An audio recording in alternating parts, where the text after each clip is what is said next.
इसका वो पूछ रहे हैं कि उनसे ज़रा पूछ के बताइए कि आप लोग कह रहे हैं एम्प्लॉयमेंट नहीं दे रहे हैं, आप कह रहे हैं बिजली, जब आप 12 साल से यहाँ नरेंद्र मोदी सरकार है, एलजी एडमिनिस्ट्रेशन भी आपके अंडर, मतलब सेंट्रल गवर्नमेंट के अंडर है, आप लोगों ने 2 करोड़ जो नौकरियां हैं क्या वो दी?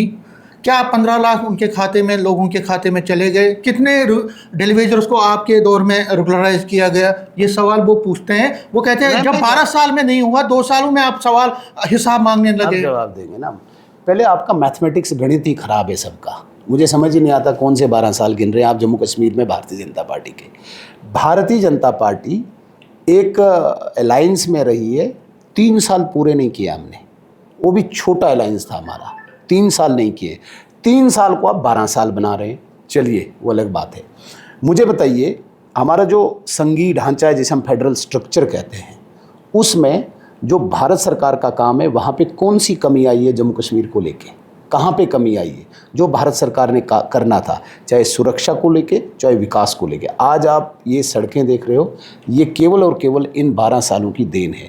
आज आप पेंशन देख रहे हो, ये 12 सालों की देन है। आज आप उज्ज्वला गैस योजना के तहत सिलेंडर देख रहे हो, ये 12 सालों की देन है। चले छोड़िए, आप 15 लाख की बात करते हो। मैं अभी कुछ दिन पहले सुपर स्पेशलिटी में किसी को देखने गया था, तो बाय द वे वहाँ पे डॉक्टर से बात हो रही थी। उनने कहा कि पता नहीं, एग्जैक्ट टाइम नहीं मुझे पता है, 40 करोड़ की लाइबिलिटी उनकी बनी हुई है इंश्योरेंस कंपनीज़ की। वो किन के हैं? वो गरीबों के हैं। उमर अब्दुल्ला साहब जिस ख़ानदान से निकले हैं, उन्हें उस गरीबी का एहसास नहीं है जिस गरीब को 2 लाख का इलाज सुपर स्पेशलिटी में हुआ है, 5 लाख का इलाज हुआ है। मीन्स मेरे कहने का मतलब है कि जम्मू कश्मीर में जो भी 3 सदस्यीय परिवार है उसके घर में 15 लाख पहुँचे हैं, जो 5 सदस्यीय परिवार है उसके घर में 25 लाख पहुँचा है, और जो 8 सदस्यीय परिवार है उसके घर में 40 लाख पहुँचा है। वो किसी को खबर ही नहीं। हर घर में, मुझे लगता है उमर साहब के घर में भी पहुँचा होगा, क्योंकि फारूक साहब का भी अलग 5 लाख का है इंश्योरेंस, अलग उमर साहब का। वो कौन दे रहा है? भारत सरकार दे रही है ना। सरकार दे रही नहीं दे रही है? तो आप 15 लाख का कैश ढूंढ रहे हो, वो कहाँ से लाएंगे? किसी न किसी तरीके से तो देना है। हम आपको पेंशन नहीं गिन रहे हैं, हम आपका सिलेंडर नहीं गिन रहे हैं, हम आपका दूसरा कोई योजना नहीं गिन रहे। हम डायरेक्ट जो बेनिफिट जम्मू कश्मीर के लोगों को देख रहे हैं, जिसमें सिर्फ बीपीएल नहीं, ओवरऑल लोगों का हर घर में 25 लाख 30 लाख पहुंचा दिया है इंश्योरेंस के माध्यम से। नहीं तो गरीब ज़मीन बेचता था, गरीब कोई माल मवेशी बेचता था, इलाज करता था। आज उसके पास कार्ड है, उस कार्ड में 5 लाख है, और मेरे घर में 4 सदस्य हैं तो 20 लाख हैं, और कोई बार नहीं रखा है हमने कि सिर्फ बीपीएल को देना है। तो ये 12 सालों की ही देन है भारत सरकार की। यहाँ पे जम्मू कश्मीर में भारतीय जनता पार्टी 2015 मार्च से लेके 2018 जून तक रही है। उसमें भी 3 महीने बीच में मिस हुए थे जब मुफ्ती मोहम्मद साहब का इंतकाल हुआ था। तो आप गिन रहे 12 साल, ये मैथमेटिक्स उनका ख़राब था, आप अपना क्यों ख़राब कर रहे हो?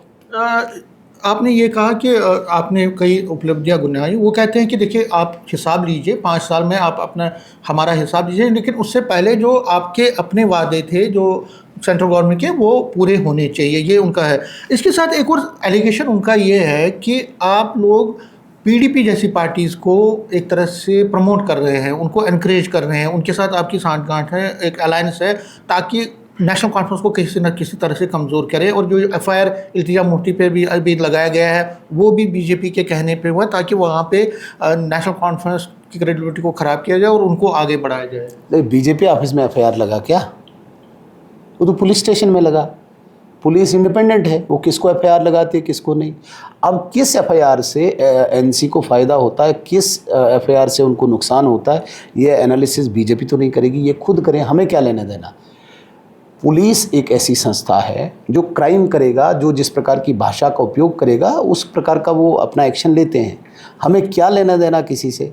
ना हमें पीडीपी से कोई लेना देना, ना कोई एनसी से लेना देना। दोनों परिवारों ने जम्मू कश्मीर के गरीबों का खून चूसा है। दोनों परिवार जम्मू कश्मीर के गरीबों के कातिल हैं, विशेषकर कश्मीरियों के, उन कश्मीरी गरीब बच्चों के जिनके हाथों में उन्होंने बंदूक थमाई थी, जिन कश्मीर गरीब बच्चों के हाथ में उन्होंने पत्थर थमाया था, उनके वो दुश्मन हैं। हमारे लिए एक सिक्के के 2 पहलू हैं। हमारे लिए कोई नज़दीक नहीं, कोई दूर ना। हम चाहते हैं इन दो परिवारों से सत्ता बाहर आए, इन दो परिवारों से राजनीति कश्मीर की बाहर आए, और ये याद रखिएगा इन दो परिवारों से बहुत जल्दी राजनीति जम्मू कश्मीर की बाहर आएगी, जो हमारा लक्ष्य भी है। तभी वो कहते हैं कि आप लोग इस तरह के हथकंडे अपना रहे हैं, हथकंडे अपना रहे हैं, वो उनके कहने के मुताबिक कि इनको स्टेटहुड ना दो, इनको वो ना दो। लेकिन लास्ट में आपसे एक सवाल पूछना चाहूँगा कि कल एक इम्पॉर्टेंट डेवलपमेंट हो रही है, कल से 12 तारीख तक डेमोग्राफिक चेंज जो उस पर एक टीम आ रही है जम्मू, उसको आप किस तरह से लेते हैं? बहुत अच्छी बात है। देखिए, बहुत सारी कंट्रीज़ इस वक्त भारत को अस्थिर करना चाहते हैं, डिस्टेबल करना चाहते हैं, और अनेक तरीक़ों से। आपने देखा होगा FCRA का भी जो बिल आ रहा है, फंडिंग के माध्यम से यहाँ पे काफ़ी अस्थिरता पैदा करना चाहते हैं। लेकिन जो डेमोग्राफिक चेंज, ये एक प्री प्लान्ड मिशन है काफ़ी कंट्रीज़ का, जिसमें बहुत सारी डीप स्टेट्स काम करती हैं। कहीं पे इन्फिल्ट्रेशन के माध्यम से, कहीं पे कन्वर्शन के माध्यम से, कहीं पे एनक्रोचमेंट के माध्यम से डेमोग्राफिक चेंज करके एक ऐसा नैरेटिव खड़ा करना चाहेंगे, एक ऐसा एलिमेंट, तत्व खड़ा करना चाहेंगे जो बाहरी विदेशी दुश्मन देशों का कहीं न कहीं गुणगान करेंगे। तो ये ठीक है कि सरकार इस वक्त जागी है, और डेमोग्राफिक चेंज की जो कमेटी है वो पहले पूरा असेसमेंट करेगी, कहाँ कहाँ ऐसे जगह हैं, कहाँ कहाँ पे ऐसे स्थान हैं जिन स्थानों को टारगेट किया गया है, और वहाँ पे जो भी प्रिकॉशन मेयर्स उठाएंगे वो स्वागत योग्य है। न्यूज़ 18 से बात करने के लिए शुक्रिया। नेटवर्क 18 के लिए मैं समीर भट्ट।